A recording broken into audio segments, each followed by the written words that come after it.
Right, everybody, before I get started on the main topic of this video, I just want to quickly apologize for not uploading in such a long time.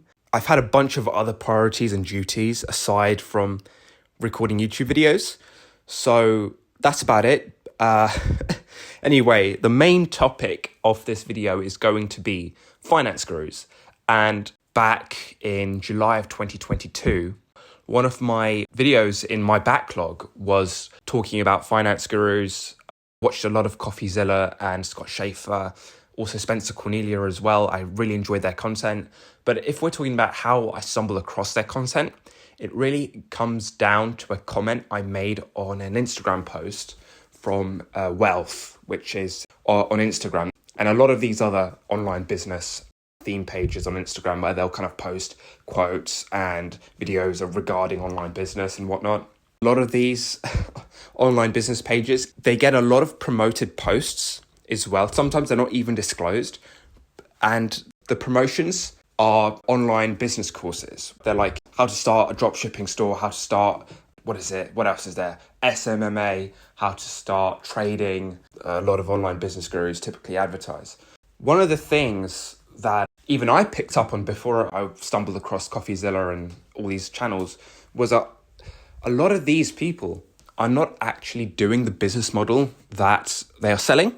Q2 of 2021, I ran a marketing agency, but it very quickly turned into a website that I'd use to get approval on affiliate marketing products. So I could promote products as an affiliate and get a commission. So that's what it kind of turned into. One of the things was, with my knowledge on how to start a funnel, how to use lead magnets, which is what a lot of these guys do. Typically, they'll have an advertisement, and then when you click over to their link, they'll have a lead magnet. Typically, it'd be an ebook, or if it's not an ebook, it's a training video. Typically, that's half an hour to an hour long, maybe even 2 hours long. I've seen it that. They really do stretch it out. And that's typically because the more time you spend on a video, more likely a customer will convert, or a prospect will convert to a customer. That's what I meant. So I went ahead, I took about 3 days. First day was funnel creation. Second day was ad creation and webinar creation. So I filmed the advertisement and the webinar, which was about half an hour long. I used a funnel script from Parker Woolbeck. Third day was running the advertisement campaigns on Facebook and YouTube. And what I found out was, for me to get a conversion on my webinar, which was, by the way, I should probably mention this. My whole funnel was in the affiliate marketing niche. So how to start an affiliate marketing website and drive paid traffic and organic traffic too. That was the whole niche. But what I found was, to get one conversion on my webinar, it cost me on average about $4. Let's just say you have a product priced at $997 to $2,000. That's typically the price range for a lot of these guys' products.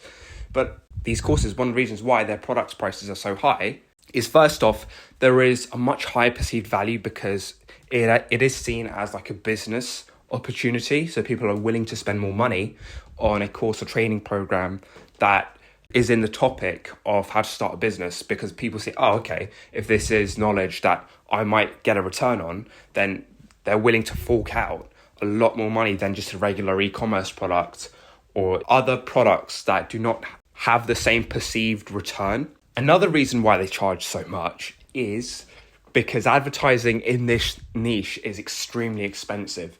Now, if you don't understand what a CPM rate is the amount you're spending on ads for 1,000 impressions. So for every 1,000 people that view your ads, that's the amount you're going to be spending. So typically, if you were to say, my CPM rate on this advertisement campaign is $20, you're spending $20 for every 1,000 people that view your advertisement on YouTube, for example.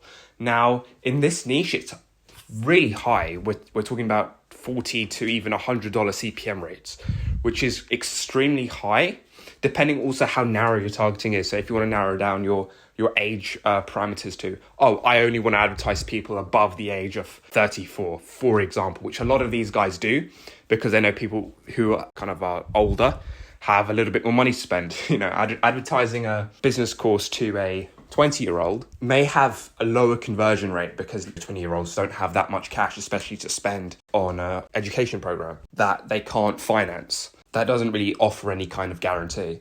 But let's just take my $4 per webinar conversion that I was spending on both Facebook and YouTube.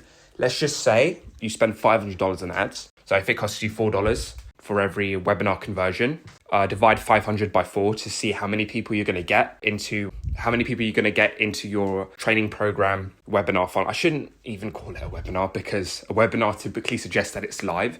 It's not even live, it's just a video. A lot of these people will give the impression that it's live. It's not. That's the thing. But I just put out just a video essentially.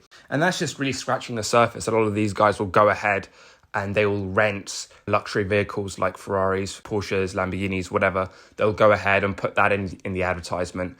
I didn't go that extra step because this was just a very quick test. Or even, like really expensive Airbnbs.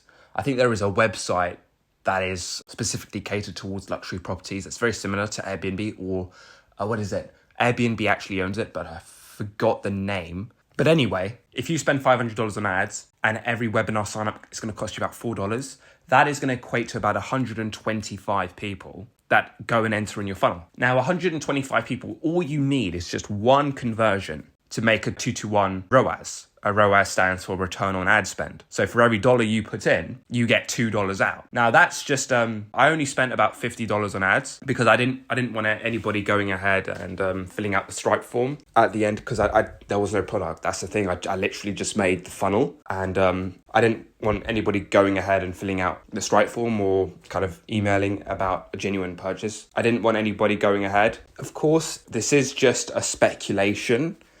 Typically that is quite reasonable for every 125 product signups. You're going to get at least one conversion, and you can even make that maybe even two. But I'd say that's going to be quite a conservative figure for every 125 signups. You get one purchase. Now, I only spent about $50 on ads just to see the amount that it cost to get a webinar sign up, and also the view rate as well. I wanted to create a webinar to see the amount of people that would stick around. So I found out that the view rate was around 42% for me. So 42 for everybody that opted in. The video was complete on average about 42% before people started to lose interest. Now, I think that's because maybe my webinar was slightly rushed. Also, I gave myself about 3 days to do this and wanted to see how easy it would be to go ahead and start an online course of this sort. Now, I don't know if this would translate to another niche. I think this would be really interesting if you could translate this to, let's just say, how to learn a musical instrument. I think that's fantastic. Apart from an online business course. Of course, you do need to learn how to create a landing page, but there are so many templates out there. There are so many codeless tools out there. Now, do I think there are other alternatives to courses? Absolutely. I think Udemy or putting out your educational content on YouTube for free, I think is fantastic if you can. For me, charging for information has always been slightly controversial because so much of it is for free on the internet anyway, on YouTube. So I think it's more or less the marketing and the design that goes into the course and the impression that the course gives off, what makes people invest into it. So if people see a lot of luxury items in an advertisement and it's somebody pitching a business model, then of course they're going to be more inclined to pick that than a standalone affiliate marketing course or a dropshipping course that doesn't have any of that. As there are a lot of online business courses on Udemy and they don't show any of this kind of lifestyle nonsense. And a lot of these Udemy courses as well in the online business space will not make claims about the amount of income you can earn, which is what I'd say drives down their profitability. But I'd say that's the more ethical thing to do at the end of the day. So to sum this video up, I just want to again state that a lot of the time it's the people marketing these courses on YouTube and Facebook are the ones living off the course sales rather than the business venture that they are promoting. And I don't think this industry will ever fade away. I think, again, it comes down to more awareness and being more transparent with the types of options you have when it comes to learning in the online business space. I think that if you look at a lot of gurus, especially the main one, I'd say Tai Lopez was the first one to really kick off this whole trend of webinars and paid courses in the online business space on YouTube and Facebook. A lot of what they say is just regurgitated stuff from hundreds of years ago.